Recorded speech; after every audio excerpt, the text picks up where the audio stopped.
ಭದ್ರತೆಯ ಎದುರಾಳಿದ್ದಾರೆ. ಒಬ್ಬ ಮಹಾನಗರ ಪಾಲಿಕೆ ಸದಸ್ಯರು ಅವರು ಕೊಟ್ಟಂಥ ಒಂದು ದೂರಿಗೆ ವಾರದಲ್ಲಿ 4 FIRಗಳನ್ನ ಮಾಡಿದ್ದಾರೆ. ಆ ಹೆಣ್ಣು ಮಗಳನ್ನು ಕಾನೂನು ರೀತಿಯ ಎಷ್ಟರ ಮಟ್ಟಿಗೆ ಸರಿ ಅನ್ನೋಂಥದ್ದನ್ನು ನೀವೆಲ್ಲರೂ ಒಂದು ನಾಗರಿಕ ಸಮಾಜ ವಿಚಾರ ಮಾಡಬೇಕಾಗಿದೆ. ಒಂದು ಮಹಿಳೆಗೆ ಈ ರೀತಿ ಹಾಡುವಾಗಲೇ ಅನ್ಯಾಯ ಆಗ್ತದೆ. ಒಂದು ಪೊಲೀಸ್ ಗಾಡಿಯೊಳಗೇನೆ ಅವಳನ್ನು ವಿವಸ್ತ್ರ ಮಾಡ್ತಾರೆ, ರಾಖಿ ಕಟ್ತೇವೆ ಅಂತ ಒಂದು ರಕ್ಷಕರು ಇವತ್ತು ಯಾರ್ದೋ ಮಾತು ಕೇಳಿಕೊಂಡು ಒಂದು ಕಾಂಗ್ರೆಸ್ನ ಮಹಾನಗರ ಪಾಲಿಕೆ ಸದಸ್ಯರ ಕೈಗೊಂಬೆಯಾಗಿ ಅವರಿಗೆ ರೆಡ್ ಕಾರ್ಪೆಟ್ ಹಾಸ್ಕೊಂಡು ಏನು ಕೆಲಸ ಮಾಡ್ತಿದ್ದೀವಿ, ಇದನ್ನು ನಿಜವಾಗ್ಲೂ ನಾವೆಲ್ಲರೂ ಸಹಿತ ಖಂಡಿಸಲೇಬೇಕು.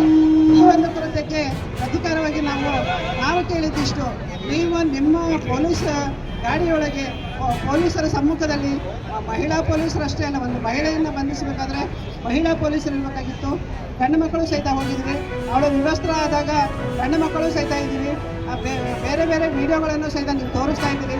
ಅದರಲ್ಲಿ ಅವರ ತಾಯಿ ಮತ್ತು ಅವರ ಅಕ್ಕ ಹೇಳಿದ ಮಾತುಗಳು ಅವಳನ್ನು ಎಲ್ಲ ಬಟ್ಟೆ ಬಿಚ್ಚಿಬಿಟ್ಟಿದ್ರು. ಇನ್ನು ಇಷ್ಟೇ ಯಾಕೆ ಅಂತ ಅವಳಿಗೆ ಮಾನಸಿಕವಾಗಿ ಅವಳನ್ನು ನೊಂದು ಜರ್ಜರಿತವಾಗಿ ಅವಳು ಈ ರೀತಿ ಕೃತ್ಯ ಮಾಡಿರ್ಬೋದು ಅಂತ ಒಂದು ಮಹಿಳೆಗೆ ಈ ರೀತಿ ಮಾನಸಿಕವಾಗಿ ಹಿಂಸೆ ಕೊಡೋದು ಎಷ್ಟರ ಮಟ್ಟಿಗೆ ಸರಿ?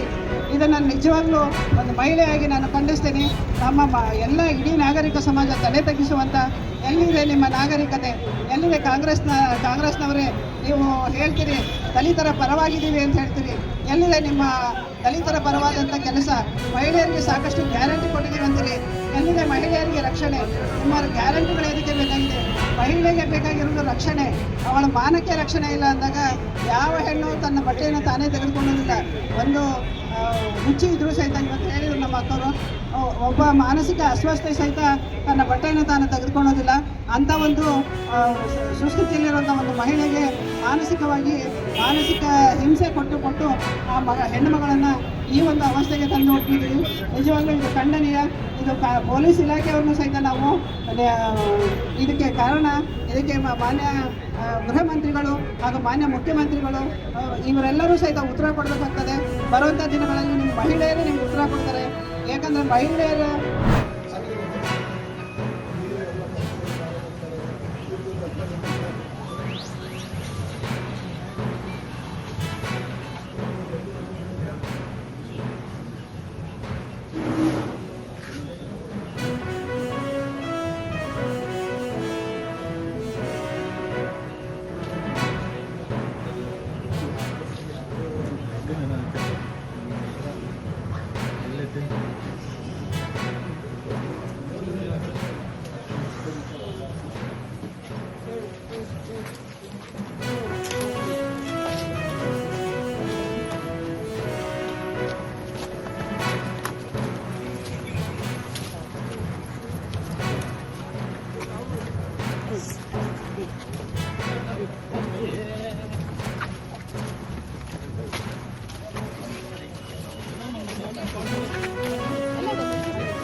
ಮುಂದೆ ಬಾರೋ ಅಲ್ಲೇ